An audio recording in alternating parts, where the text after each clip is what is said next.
I'm Jo, and this is Jo's Medicine Tarot. If you are new to my channel, welcome. If you're returning to my channel, welcome back. I'd like to take this time to say thank you to the Medicine Keepers. These are the paying members of this channel.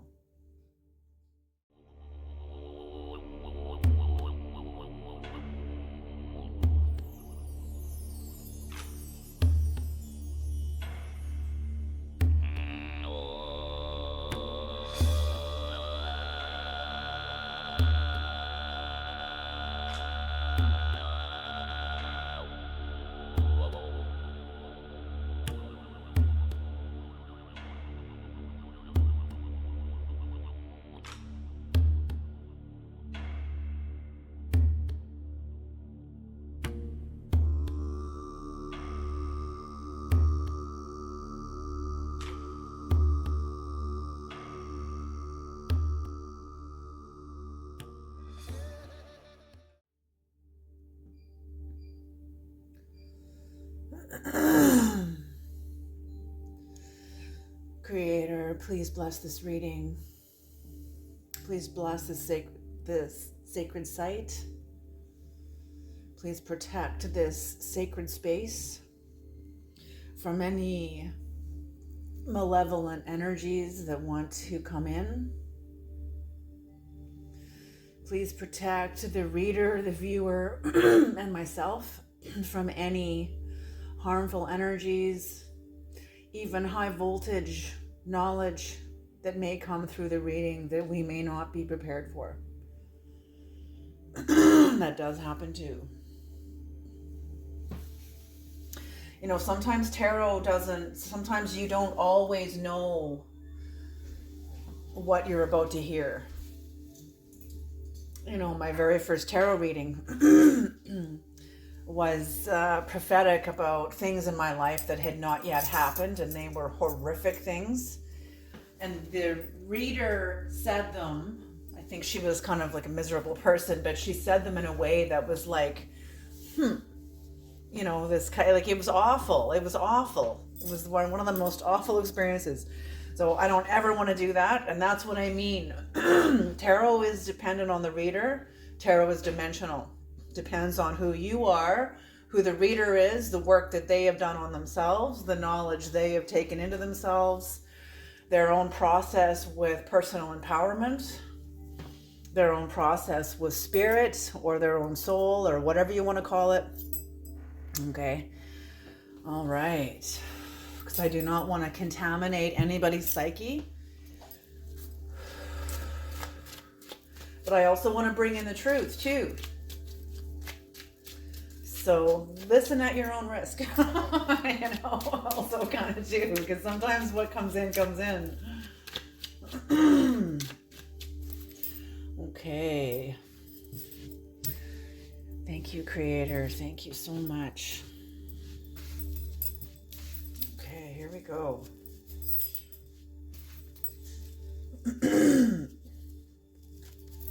I hope everybody is safe and well. Oh, look at this. The Tower and the Queen of Cups on the split. All right. Tower and the Queen of Cups. So the divide. Somebody is the Queen of Cups here and somebody is going through the Tower. So, I'm seeing like love is putting their foot down. Love is putting their foot down. And I loved how the Queen of Cups was looking right at the Tower. So somebody that's not afraid of battle, somebody that loves themselves, but they don't run from a battle either. They don't avoid. This is someone who is committed to life. Okay.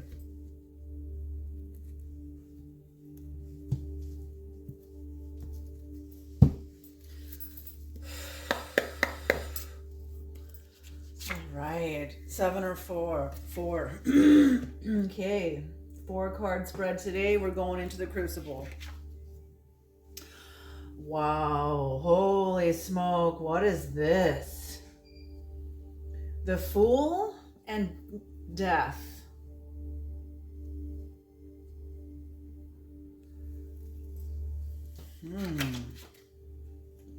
Judgment in reverse for what is known, what is seen, what is known. Judgment in reverse. So somebody does not see the facts as they are.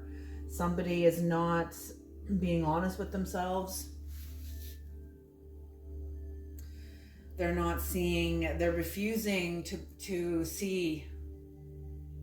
Maybe that's what the Queen of Cups and Tower was all about, is the Queen of Cups has had enough. That's what I feel, somebody putting their foot down in love. And the Tower possibly could be somebody that doesn't want to see what's going on. So somebody's starting off, and we don't know what this starting is. We'll find out when we clarify. But there's some sort of a new beginning in some way, but we don't know what it is yet. But death has turned the other way. So, oh, they just said the Passover. What is that? What do you mean? What do you mean? The Passover. Okay, what the Passover is about, and this is symbolic, obviously, okay? Even if these ceremonies, Old Testament ceremonies, may have been rituals that actually took place, now they are like symbolic ceremonies that still have life in them. They are still very much alive. They've just now are on a much larger symbolic scale. So the Passover was, sorry, excuse me. The Passover was when the spirit of death was going to be passing through the land. And Moses had already made his bond with his own ancestry. He was now aware that he was a Hebrew. He was not an Egyptian as he was raised. He's aware that he's a Hebrew, even though they were slaves and downtrodden. He didn't care. He was committed to his ancestry and to what was in his blood. And he was instructed by the Creator. He had a message. Whatever he learned in Egypt connected him to a higher place within him. Maybe connected him to the God place in him. Because the Egyptians, they were very much based on the fact that they were gods. So it's like Moses, in that belief, was sort of elevated in himself.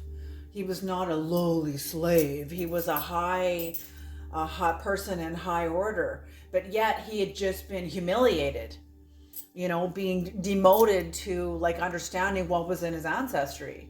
And that the very people that were building his kingdom were his ancestry. And he didn't know this until he knew it, until it was exposed. Well, the Passover, him being able to hear, because he's obviously connected, he was obviously connected to me in my eyes, and the way I see this, connected to the God place within him. The Tibetan Book of the Dead speaks of this. We have 6 layers of consciousness.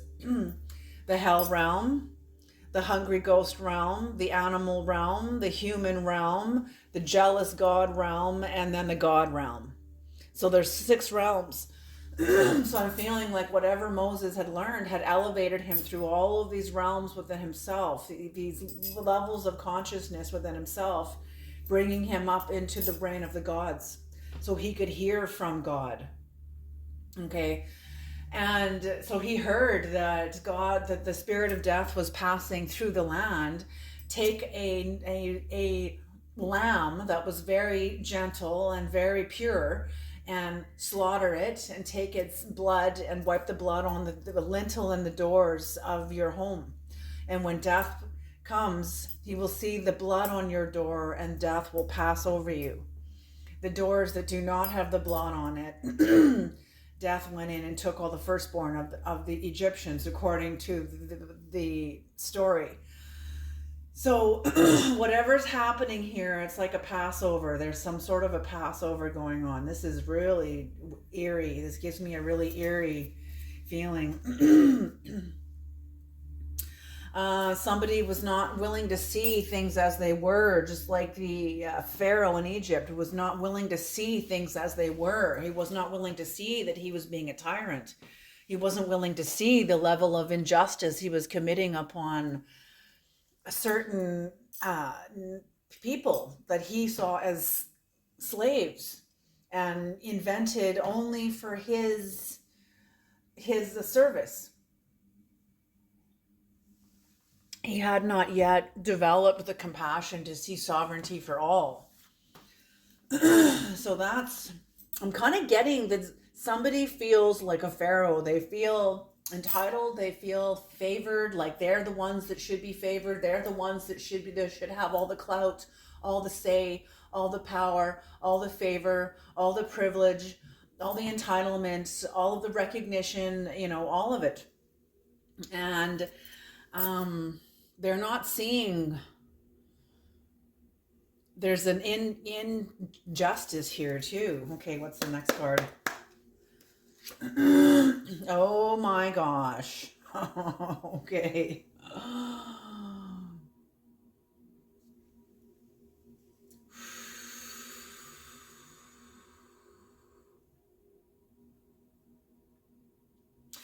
Maybe this is not about the Pharaoh too. Maybe this isn't, we don't have to be sticking to the story of Moses here, but whatever's going on here,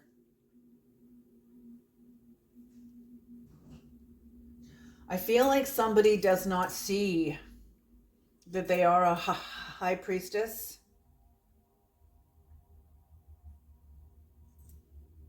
Either you or somebody else is in the position of high priestess. You know what you know. You know what you know. You don't think it, you don't believe it, you know it.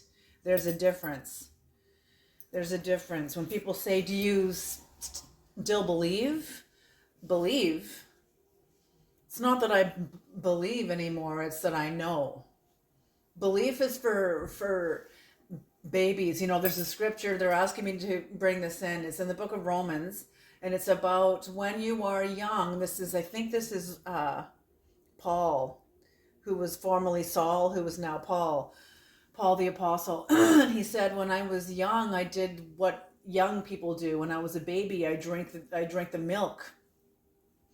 That's basically what scripture or text or whatever is you're drinking the milk. You're drinking something that is sustaining you. It's giving you nutrients and nurturing and sustenance and vitamins and nourishment. But you can't drink milk forever. The body needs meat. I went to a sweat lodge once. They're asking me to bring this in too. I went to a sweat lodge many years ago. This was I think 2011. No, it must have been earlier than that. I think it was 2010. I went to a sweat lodge and I brought in buffalo meat, and it was raw. It was uncooked. And I didn't know how many people were going to be in this sweat, so I chopped it up into little cubes, about that big. It was like a great big roast, and I chopped it all up. And I brought it to the sweat lodge keeper, and I said to him, I am ready now for the meat of my diet. I do not want to be, and I felt instinctively that spirit was pushing me, urging me forward, like you need to initiate the next phase of your life. So I said, the next phase of my life is eating the meat of my path. I can't just be studying scripture and going to counseling and doing all this self-help work. When do I get to begin integrating this? When does it land on the earth? It's one thing to keep seeking and learning and searching and trying and groping and stretching and listening and all of it. But when does it begin? When does the actual integration process begin? So that's what I said to the sweat lodge keeper. I said, I feel like instinctually and spiritually that I need to initiate this. And anybody else who wants to participate, they can grab a chunk of meat. Before we go into the sweat lodge, we all gathered around the fire that had been started at 6 o'clock, 5 o'clock in the morning. And all the ancestors, all the rocks, all the lava rocks were in the base and on the coals of this fire. And the fire was raging. It was huge. It was probably 10 feet across. It was so huge. It was massive. The flames you couldn't even see across it to the other side. It was so big. So anyway, everybody, we passed the raw bag of raw buffalo meat around, and everybody partook. They said, yes, this is a cool thing. I never even heard of this. And I said, well, I haven't either. I'm just feeling intuitively guided to kind of do this. So everybody took their piece of meat, and then we all stood. And at first we smudged. They put this tray of smudge around. Everybody cleansed and smudged, and then we passed around the meat. So then everybody said their prayer inwardly. They could say it out loud or say it in their head, whatever they want, and face the fire and throw their meat into the fire. Offer it up. Offer it up. And I tell you, within the next couple of years, my life changed dramatically. Dramatically. Like, that's probably why this tarot channel is here, like all of it. So why did this come in? That's what I feel is somebody is starting out. Your life is changing. Your life is changing. There's been sort of a Passover that has, maybe that was the eclipse, some sort of a Passover that has eclipsed somebody out of your life. That is, death spared you. I'm feeling like death did not have its eyes on you because you were aligned. You were aligned with life. You weren't aligned with death. Death recognizes death. Do you understand what I'm saying? Like, death recognizes death. You were life. You were aligned in life. You know, and that's, I think the blood is in the life. And I think with that ceremony, put the blood on the lintel and the door, I think because blood is life. You know, and people often mistake blood as death because of all the horror movies and blah, blah, blah. But when you look at it from a much higher perspective, yes, it's very, very true. Okay, and what's on the bottom of the deck? Oh my gosh, the Tower in reverse. So yes, I feel like this Tower's already happened. I feel like this is the aftermath of the Tower. Or you've been spared from a tower because you are aligned and you're starting off. Something has died. Something has died in your life and passed over you. Like, how do I say this?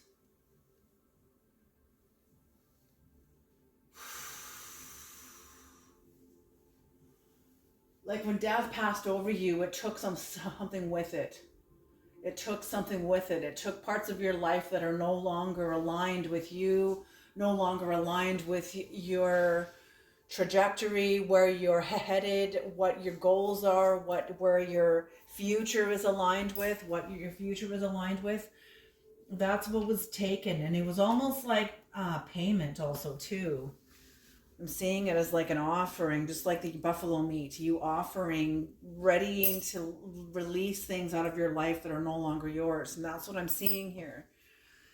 Okay. You had your own sort of ceremony, regardless if you were conscious of this or not. This is, the soul is so powerful. Holy smoke. And we do, okay, the ones that are up. All right, you got her. Cards came out. The soul is very powerful, and it has its own processes. We think that the soul is in us. No, we're in the soul. But we're not connected. So oftentimes people are not connected until they have like an awakening experience, and then they begin to connect. But then everything gets fucking messy too. Totally. Okay, here. Oh my gosh. See? The Fool. Oh, I didn't even see this card.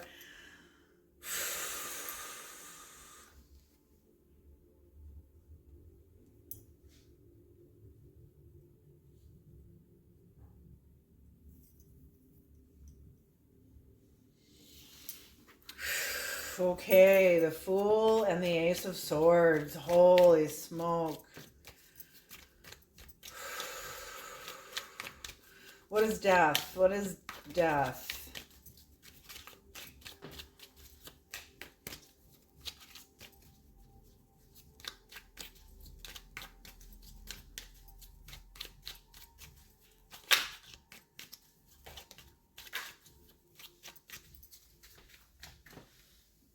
Yeah, there we we are. All these cards landed on the floor. So I'm feeling like you're coming up out of a wave trough. You're coming up out of a lower dimension within yourself, a lower dimension of experience. Maybe you were in a keeper current and you're coming out of an appointment with Pluto. You've had to give. That makes sense too, because death is taken from you. So it's something you've given, some sort of an illusion, some sort of a truth that is no longer true, and you know it. This has been a process. Okay, these are I don't want to say process. It's a process within your unfolding. Okay, let's say it that way. Okay.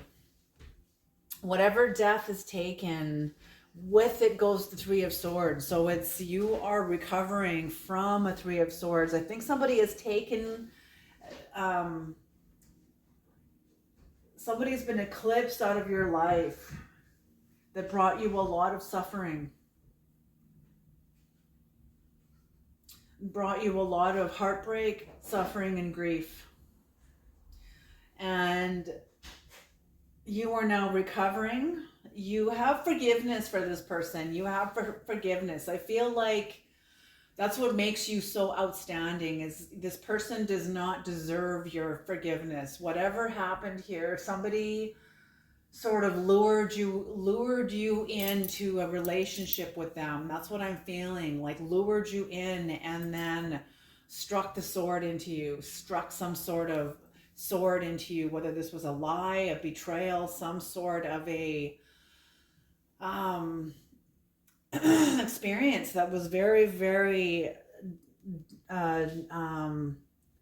disturbing to your own energies. I feel like it holy shit, they grabbed for power. This person grabbed for power. I feel, oh my gosh. Okay, the creator just said,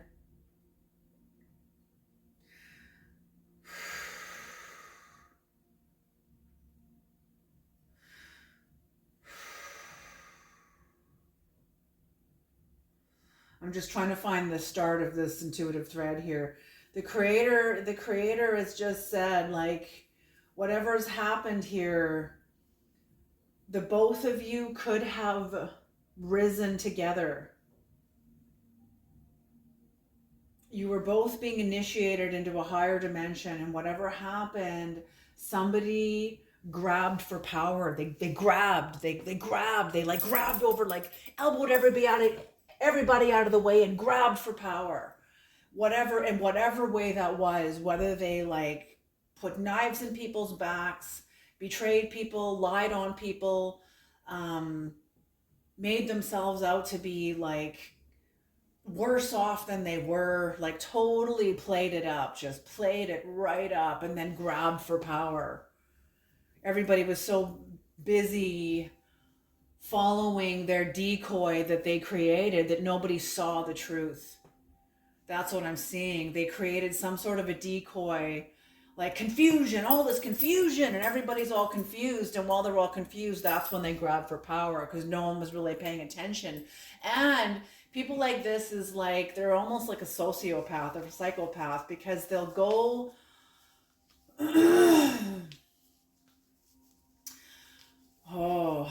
they'll try to play on people's unwillingness to create a problem or start problems, or, I don't want to complain.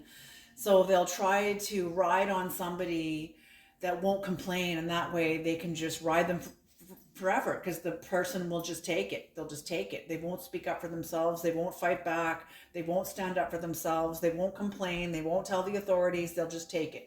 They'll just take it and take it and take it and take it. And that's what this person was hoping for. Whoever was here, that's what they were hoping for. But you didn't take it. You didn't take it. You saw the truth. You were dealing with you realized that you followed some inner bad advice. That's how it feels. Bad advice. You trusted somebody that was not worthy of your trust. But I'm feeling like this was destined to happen. You had to follow this intuitive thread. It was like an unraveling. You had to tug on this intuitive thread. And once you started to untug it, the whole thing started to unravel, and just more threads started just coming and coming and coming. And pretty soon it's just you're standing in a great big pile of thread. That's not, but something is standing there. Oh, look what's on the bottom of the deck here before I carry on. Um,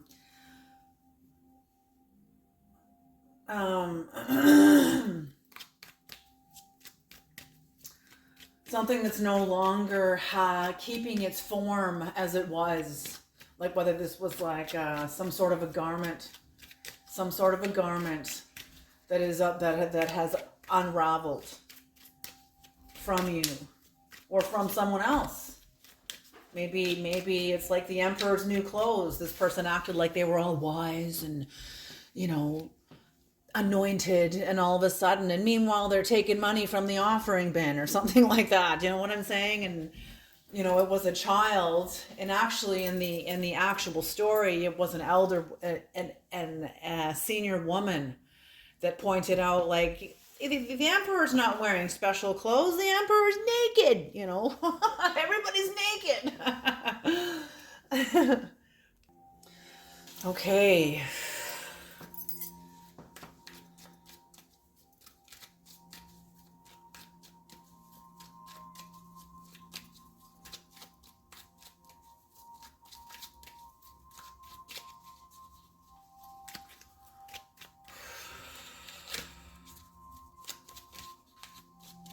Yeah, I feel like you've had to start off turning away from somebody.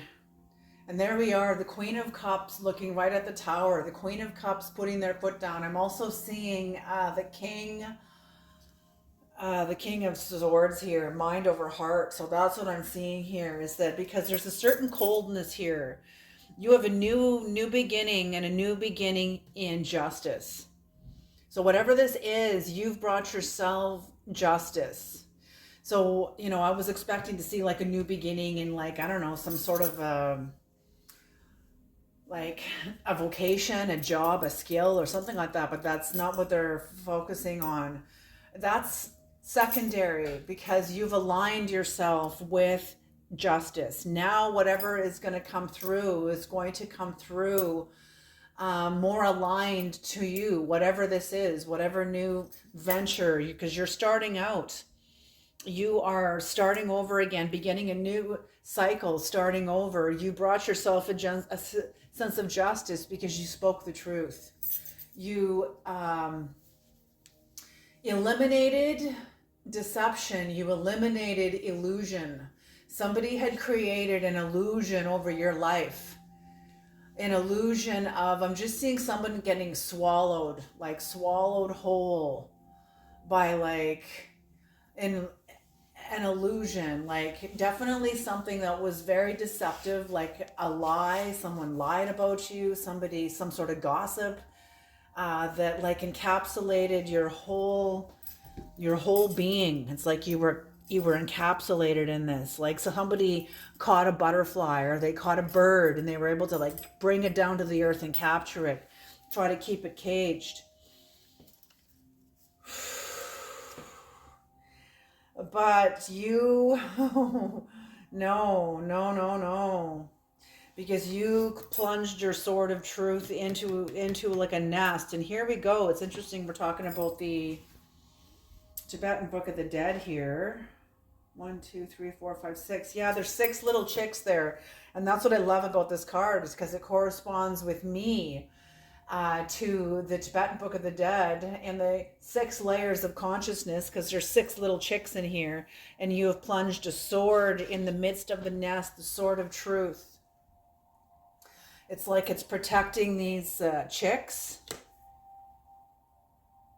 Something on behalf of the chicks, like you've plunged a sword of truth, like protecting the home, protecting your sphere, your kingdom, your life, your consciousness. The 6 layers of consciousness is also your consciousness. I'm feeling this is not only you. I feel like there's people that you care about around you that were also affected by this also too, like very deeply. Whoever this was has like no conscience. Whoever did this is somebody that is not in touch with their conscience.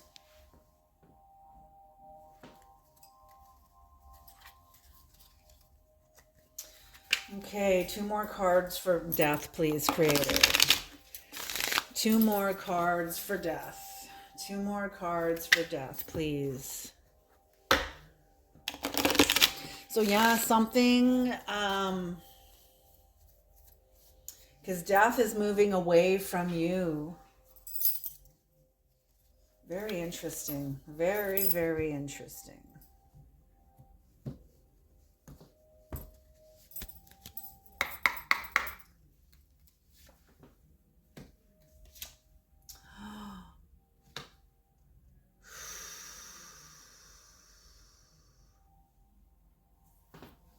Yeah, death has taken somebody with it because whoever this is, does not have the capacity to develop the Ace of Swords.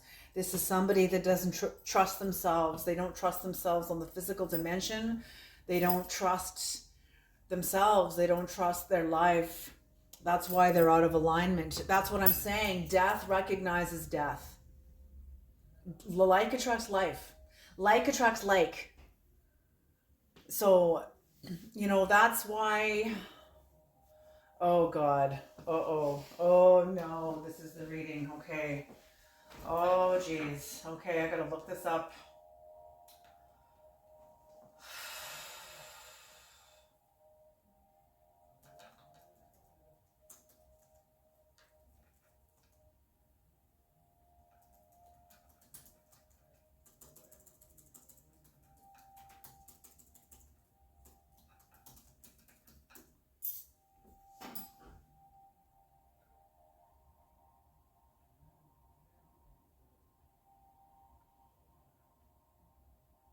Okay. Uh, where is that? The Art of the Apothecary.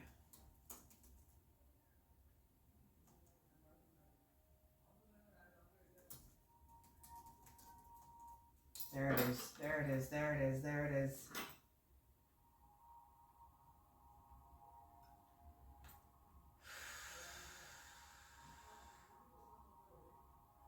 Okay, well, there's a section in the book of Exodus that talks about the art of the apothecary.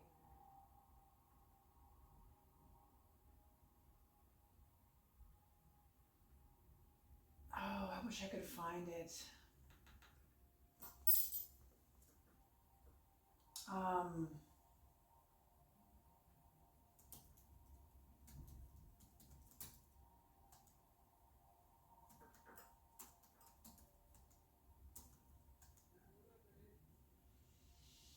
um,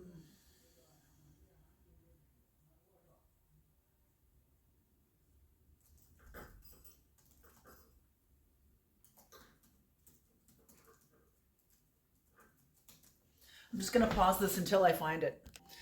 Okay, I totally found it. It's in the book of Ecclesiastes. It's not an Exodus. And it goes like this. It states,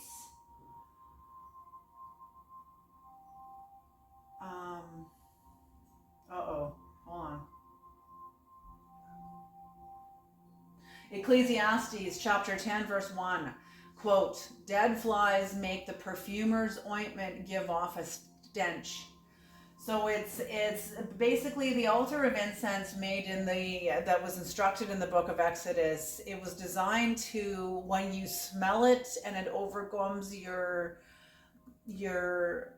auric field, what's in your aura, what you've stored in you, whatever experiences you've experienced, whose presence you've been in the presence of, where you've been, how you've been, who you've been with, everything. All of that gets stored into the auric field and within you. So burning this incense there were specific ingredients that had to be burned, had to be gathered and burned exactly right. Because if it didn't, corrupted incense meant that instead of drawing God's presence, it aligned with death, decay, and impurity. And that's what I mean. Death recognizes death. So whoever was creating some sort of an incense or offering to the Creator, they were not aligned. They did not, first of all, have self-esteem. You have to have some sort of self-esteem if you're going to approach any kind of work toward the Creator. You know, yes, there's going to be humility. I'm not saying arrogance and self-esteem and it's all about me and I'm better than all of you. I don't mean anything like that. I mean self-esteem, meaning self-worth. You know, there's a scripture in the Old Testament that says, I will not share my glory with another. The word another is an other, somebody who is other than God. And that's what I mean. Moses being elevated within himself into the God realm. And that's what the whole message of Christ was all about, was you connecting to the Christos within you, where you are in the God realm. Now you can hear from God. Now you can talk to God. But when you're standing on the bottom floor and you haven't developed these capacities of yourself, oftentimes it's harder to hear. Doesn't say it doesn't happen, because it does happen. You know, but it's harder to hear. You're not developed. So that's what I'm saying, is somebody has not aligned themselves with life from the spices and spices and ingredients they've gathered from their life, what they are burning in their incense. Everybody's burning incense with your life. What kind of incense are you burning? What do you think about? How do you talk to yourself? How do you talk to others? Is it with malice? Is it with victim consciousness? Is it with hatred and jealousy and envy and, you know, all these places of competition and disorder and conflict? You know, those are lower dimensions. I'm not saying to not have those things, because we need to have all of it in order to be balanced. Is your offering of your altar of incense, you know, that's what you emit from yourself. So who you are is how you've processed everything that's happened to you. There is your incense. How have you processed what's happened to you? And how you process is the aroma you will give off from your life. And somebody has a really not a healthy process. They don't have self-esteem. They have not really fed their heart. They lack courage. So they've never fed their heart, or they feed it very little. Maybe just enough to keep them alive. But whoever this is, you are healing from this. And death has taken this person out of your life. There has been a death. Death has swept through, and that's what I mean. Passover. Holy shit, I was not expecting this energy to come out of this reading. Okay. What is the judgment? What is judgment? So that's what I mean. Depending on what you burn, what do you burn in your incense? Who do you say that you are? How do you say that you are? Who are you? Who are you is known by what you speak, how you speak it, to whom you speak it, where you speak it, when you speak it. Are you disciplined? Do you have a relationship with yourself? Do you have a relationship with your language, with your words, with how you communicate, with what you believe about yourself? Like, there's all these things that are all tied into this. And whoever this is has a very strange fire. They burn a strange fire. And death recognizes them. Death doesn't recognize you. You are life. You are burning your incense correctly. But whoever this is not. Whoever you are, the work you have done on yourself, you have purified yourself. You burn a pure, your incense is clean. Your incense is clean. It's not full of impurities and foul odors and stench. It's clean. It burns clean. That's what I mean. That's what I mean. And whoever you have, and because of the sword you've plunged in, whatever you said, you definitely can see. I'm feeling like you shocked whoever this is. I feel like whoever you've spoken this to didn't think you could see them. They didn't think you could feel them. They thought their feelings are only known to them. But this person doesn't really understand that we're all open books to each other, especially now. especially now. Okay. Humanity has evolved in a way where we're all more psychic than we've ever been. Okay. Judgment in reverse. What is judgment? The Emperor. Oh, in reverse. The Emperor. The Knight of Pentacles. And the Hanged Man in reverse.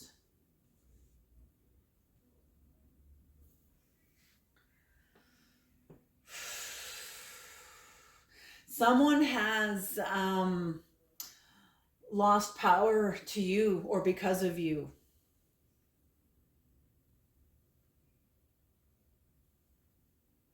They have lost power to you because of you, because you're clear. You're able to pass right through a portal, but whoever this is cannot.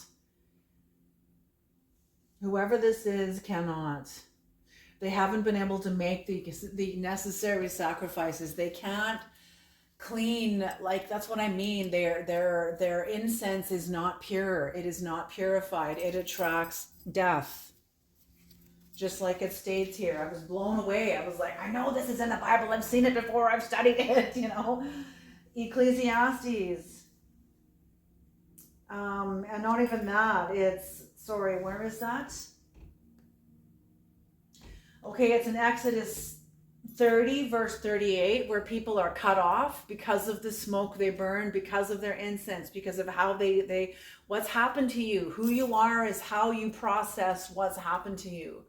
So how some people process their lives is very, very bitterly, very, very bitter. They become bitter, angry, enraged, and they seek to settle that score by how they treat everybody else, and they end up getting cut off from everybody.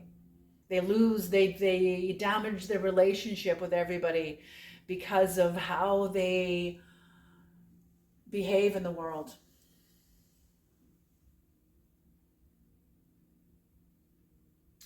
And, corrupted incense means that instead of drawing God's presence, it is aligned with death, decay, and impurity.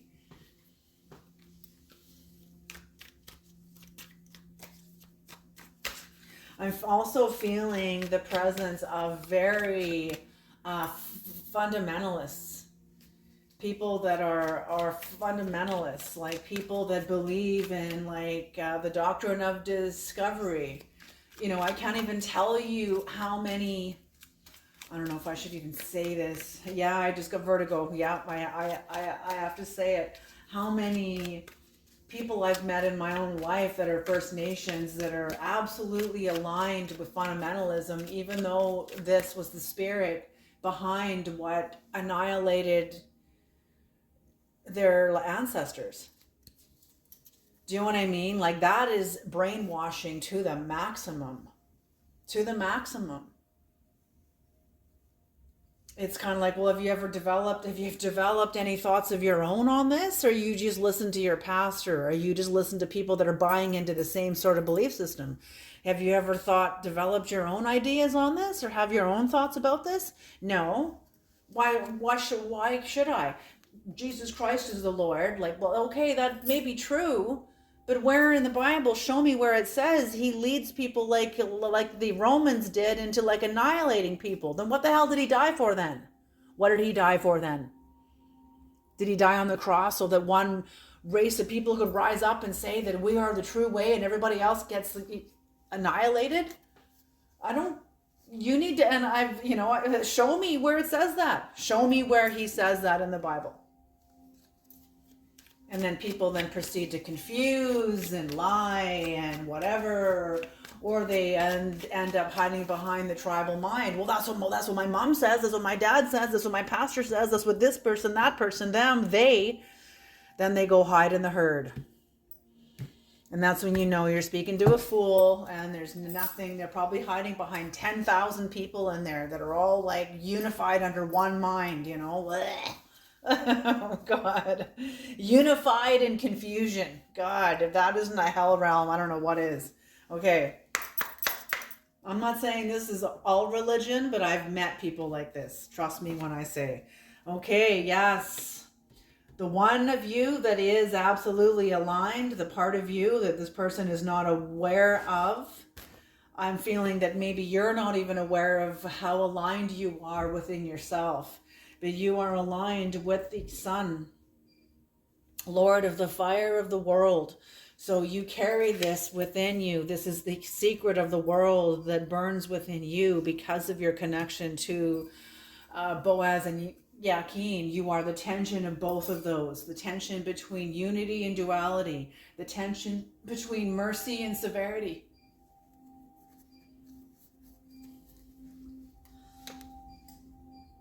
The Six of Wands in reverse. You have defeated this person. You have defeated this person in the Eight of Swords. You have defeated a lie and released yourself from an inner prison that whoever meant, because you know yourself. You know yourself. You know your games. You know your lies. You know your self-deception. You know where you self-sabotage. You know where you know, all the worst aspects of yourself. You know, where all your psychological bodies are buried within your own psyche. You know what I'm saying? Like you have a relationship with the worst of yourself and you have a relationship with the best of yourself. That's why the Christ said you will be as wise as serpents, but as harmless as doves. What is wisdom? Wisdom is knowing, but put that knowing into action. Now it becomes wisdom. So being as wise as a serpent means you have put that knowledge of the serpent into action. You have lied. You have stole. You have cheated. You have done everything that you could through your shadow in order for you to survive. But in order for you to come into the light, we don't escape our shadow. We don't get delivered to the light to escape our shadow. We get delivered to the light by our shadow. So whatever has happened, your darkness has brought you to some of the worst breaking points of your life that has delivered you to your light. That's why you have a relationship with these things. You actually did the work. Whoever you're dealing with is a fraud. They're a fake. They haven't done the work. They speak a good speak, they talk a good talk, but they have not done the work. They've done some work, but it's not enough to be able to walk with you, and it's not enough to go with you where you're going. Okay. Oh, it's on the bottom of the deck for the Shamanic deck. Okay. The Ace of Cups in reverse. So unrequited love here. So yeah, you are not moving toward this person. They're not moving toward you. There is a clear divide. A clear divide. Oh my God. The Queen of Cups on the bottom of the Hermetic deck. So the Queen of Cups and the Tower showing up. The first two cards that showed up on the split when I first did the reading. Now the Queen of Cups is turned away from the Tower. The Tower's already happened. The Queen of Cups is moving away, and there's unrequited love. So very much clear divide. Clear divide. Yeah, very, very much. Okay, let's pull some symbolic, some keywords here. Creator. Can we have some key words here?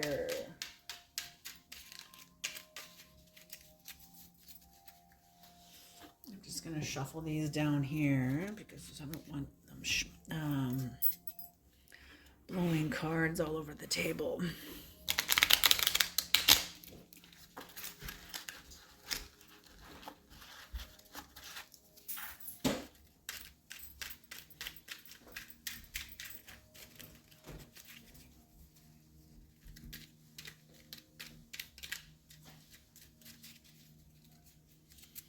One more shuffle. One more. So very interesting, you guys. Very interesting energy. Interesting. I learned a lot through that too. What you think, what you speak is the incense that you burn. What do you speak? How do you speak it? What comes out of you? How does it come out of you? Is it foul? Is it bitter? Or is it like perfume? There's the difference. There's the difference. That's what the altar of incense is all about. When the priest would swing the incense, when they're going to approach the inner holy of holies, you can't go in there smelling like shit. Literally. You can't go in there smelling like death and decay. It's like it's like when you're going to say if you're married and you're in a relationship, when you go into the Holy of Holies, it's like you are becoming intimate with the Creator. So when you become intimate with your partner, do you brush your teeth? Do you have a shower? Do you comb your hair? Do you wash your ears? Do you like wash your body, or do you just jump into bed, your teeth unbrushed, your tongue's all furry and hairy, you stink, like that? What? No. That's what that's all about. Love making is the type and shadow of your intimacy with the Creator. Okay? So that's what I mean. That's what I mean. Okay, here we go.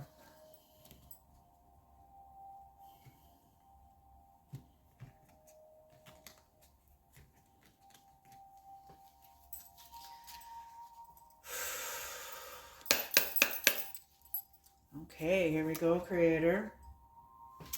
Authenticity. Authenticity. Ace of Swords. Justice. Authenticity. Grandfather. Ancestors. That's what I'm feeling is ancestors. Maybe grandfather sky. Grandfather rocks, like in the sweat lodge fire I described earlier. Maybe this is your grandfather. Grandfather earth. Grandfather sky, the ancestors. Maybe this is your living grandfather, long suffering.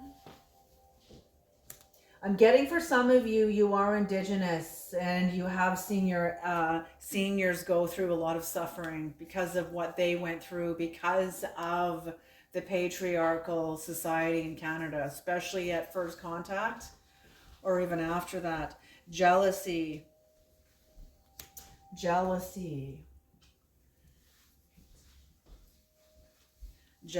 Okay, so somebody's jealous of you. Maybe they're saying jealous of your office. So you've got some sort of a title, some sort of, maybe jealous of your status, jealous of your power, your inner power, the work you've done, your mind, your sovereignty, the office, your title, your ministry. That's what I'm getting, is somebody is very jealous of you. I feel like you have a grandfather on the other side that protects you too also. Spouse, maybe they're jealous of your spouse. Maybe you have a very loving relationship with your spouse and somebody's very, very jealous of you.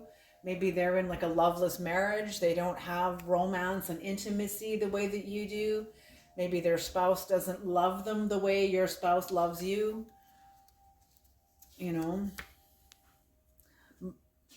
Mother. Jealous of your spouse. Maybe jealous of your mother. Maybe you are a mother. Maybe they're jealous of how you mother. Yeah, I feel like somebody has like really the incense they burn, jealousy, very bitter, very envious, very bitter, foul odor of incense that emits from this person.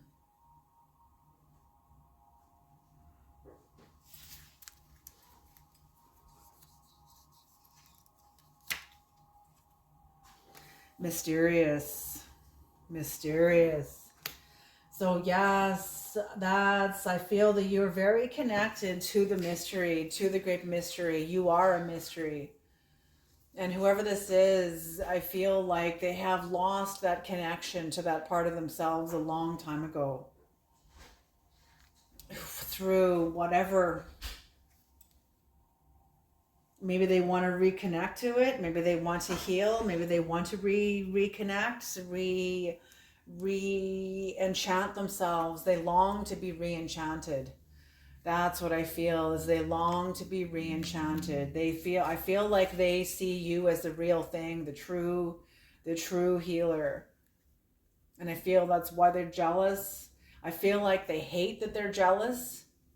I feel like this is somebody who knows better than to behave in these lower dimensional ways, but they do it anyway. Because they don't have a choice. You know, they don't have a choice because they never learned their choices. They never learned another way of operating. The path of least resistance. That's what they took, is the path of least resistance.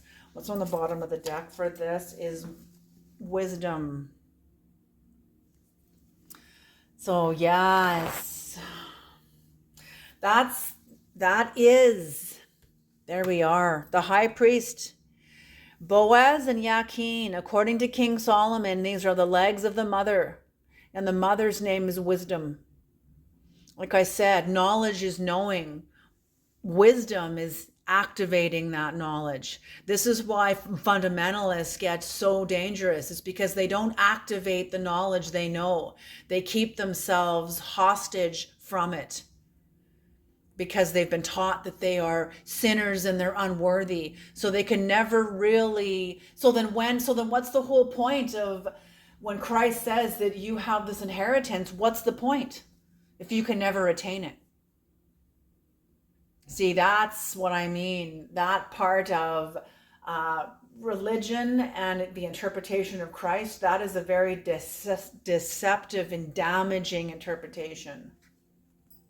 And because these people, or whoever this person is so disempowered of you, disempowered in their own lives because of that kind of teaching, because of that kind of ministry, because of that kind of a belief system, they want everybody else to be just as disempowered as they are. And that's why I feel like they came for you, or they tried to, but that's why death has removed this person from your life. And I'm feeling this is a fundamentalist. There's some sort of fundamentalist, or maybe not for all of you, but definitely for a couple of you, there's been fundamentalist energies that did not survive the Passover. Go figure on that. Go figure on that. But you see, just because you think you know it all, you don't. You don't. The more I know I know shit. Okay? The more I know that I don't know. So there you go. All right, you guys, I'm going to leave this reading here. Thank you so much for tuning into this reading. I hope it's helpful, youth. Oh my gosh. Healthful and youthful. That's what they're saying. And now I'll say helpful and useful. Spirit's like, no, get out of my way. I hope this reading is healthful and youthful, but I also hope it is helpful and useful. Okay, you guys take care, and I'll see you in the next reading.